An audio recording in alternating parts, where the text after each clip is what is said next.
Hi, I'm Kristen, and this is Penelope, and this is Crafting with Kristen.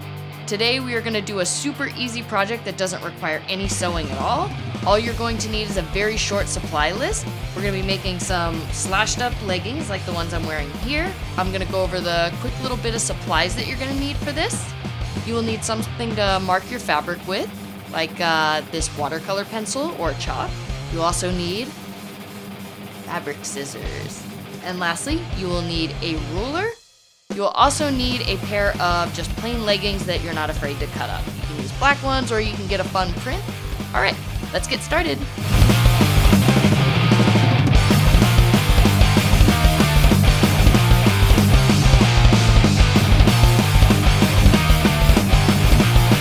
Let's get our supplies together. You're gonna need fabric scissors. Don't cut anything but fabric with them. You're gonna need a ruler. You'll also need your leggings and a watercolor pencil. Lay your leggings down flat, and we're going to mark with the chalk or watercolor pencil about where you want the slashes in your leggings to begin on either side. You can use a ruler for accuracy. Now we're going to smooth this all out. Kind of takes a little bit of getting used to. It's a little trickier laying these flat than it is a t-shirt. Next, we're going to take our scissors, and we're going to start cutting little slashes in there. We want to cut the slashes starting at where we marked, and we're going to make them real small at the top, and we're gradually going to get them bigger and bigger as we go along. You don't want to cut into where the side seam is along the crotch. That is going to completely ruin your leggings. It's better to start with small slashes, and you can always make them bigger. I usually use about a finger's width worth in between each one. Continue to cut along the leggings until you reach the bottom.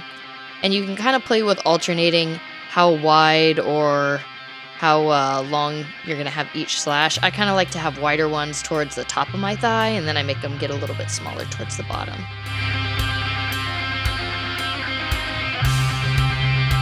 It should be something like that.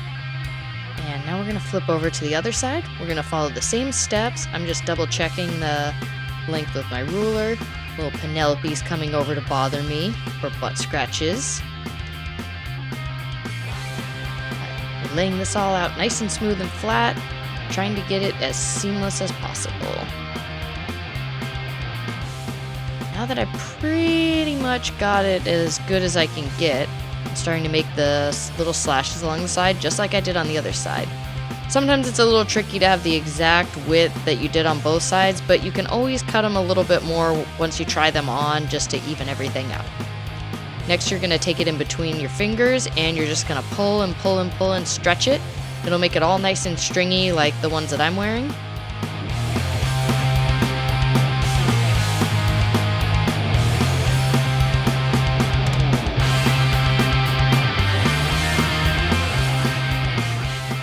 Should look a little something like this. Now, for the back side of the leggings, unless you want your butt showing, which is totally cool, but I didn't want that for this one, you're just going to mark on the back of the leggings where your butt cheeks would be. If you do not have a mannequin available, you can always get a friend that you're not uncomfortable with them touching your butt, and you can go ahead and have them do all the marking. I also kind of just marked along where I want the slashes to be on the other side. You can also do this with the front side if you feel like it, but I kind of just like to let it happen with these. Now we're going to lay these out flat. We have everything marked up with our chalk, and we're going to follow the same process, smoothing everything out and just cutting little slashes as we go along. About that width.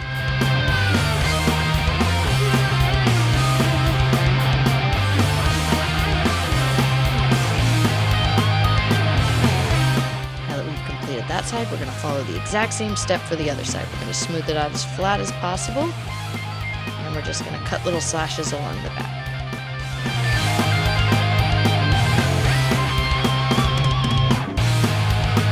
Now that we've done that, we're going to follow the same steps as we did for the front. We're just going to interlace our fingers in between the cuts in the fabric, and we're going to pull and stretch.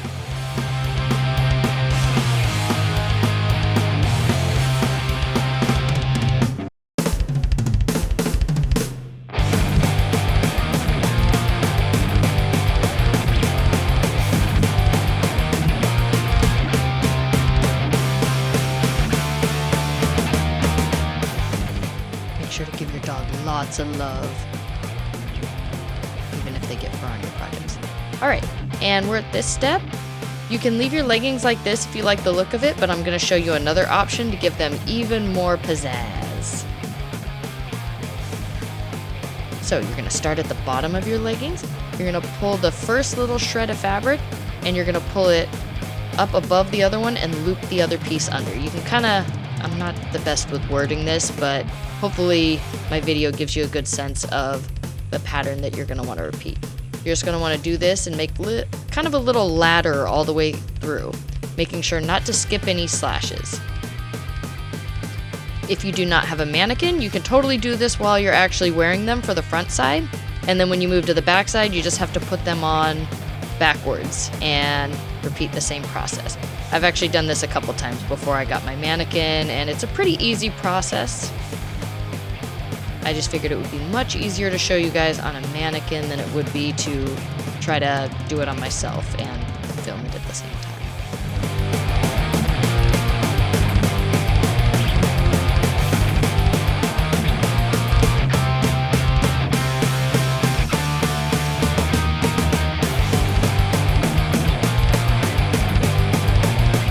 You're approaching the top, on the very last one, you are going to take it with your hands and you're going to stretch it as much as possible so you have a good amount of fabric, just like that. Now we're going to take our fabric scissors and we're going to cut it as close to in half as we can. You are going to take one of them and you are going to pull it back from under where you had looped it through, and you're going to tie a little knot. The reason why you don't want to just cut it and tie a knot there is it's not tied to any other part of it, and it'll just unbraid, and then all that work that you did will just go away. Should look something like that. And we're going to repeat the same process on the other side of the leggings, where we're feeding one of the little shreds of fabric up through the other and just looping them through.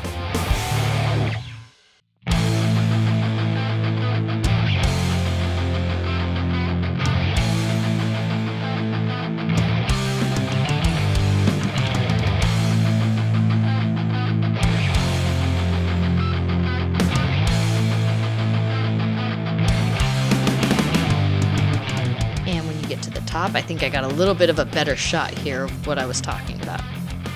So we're taking the scissors and we're giving it a little snip. Now watch how I release one of those back underneath and then tie it together.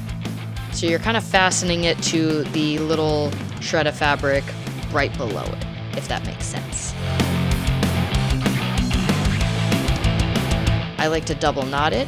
You can also have an option, I know I said it's no-sew, but you can go ahead and secure this with thread just to give it a little extra security and make sure that it doesn't come undone. But generally a knot does just fine. And they look something like this. I'm going to show you another option for a neat way to braid up the slashes.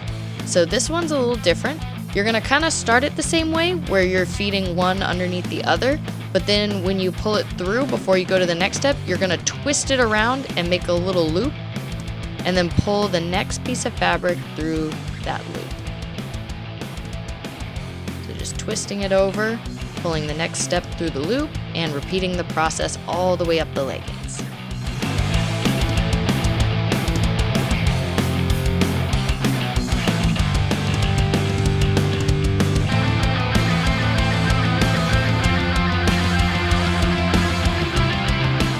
This one can be a little bit trickier if the slashes aren't very big, so just be patient and take your time with it.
getting to the wider slashes, you can see how much faster and how much easier it is to work when you're not trying to grab little tiny shreds of fabric.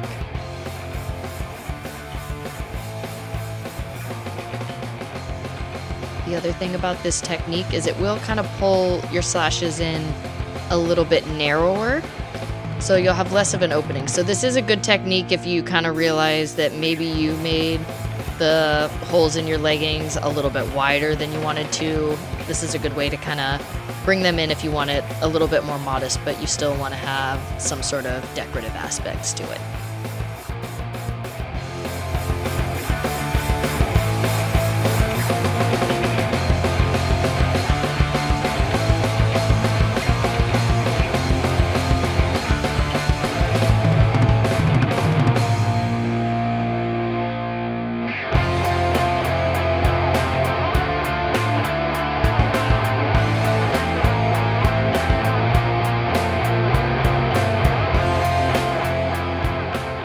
Now that we've gotten to the top, we're going to follow that same step where we stretch it out, take our fabric scissors and give it a little snip, release one of the pieces from underneath the little loop. Yeah, you can kind of see it there. And then just tie it onto everything. Give it a good double knot for extra security, and then if you're worried about it staying in place, you can always use a sewing machine or hand sew this piece in place. Now we're going to follow the exact same step for the other side.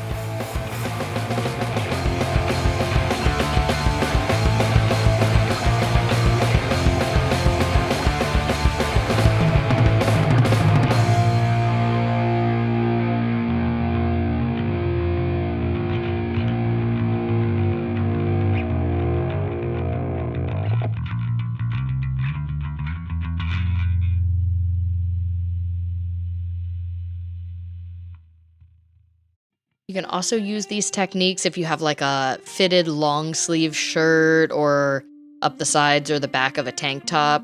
It's a really cool way to do a nice little like no-sew alteration to one of your sewing projects. Now I'm just gonna double knot this up just like I did on the other side.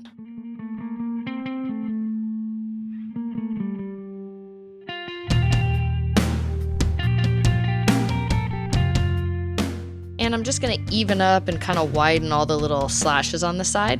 So I'm taking my fabric scissors and just kind of cutting into the existing slashes. Just make sure that when you're doing this that you don't accidentally cut the little piece that's that you braided through each other, because if you do that, it's all going to come undone and yeah, you're going to be really sad.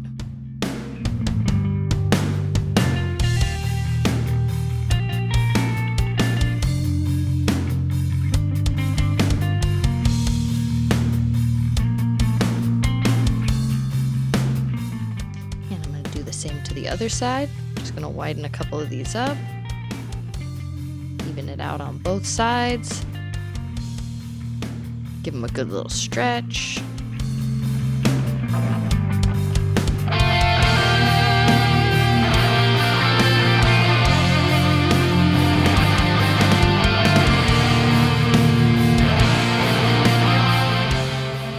And there it is, all finished up.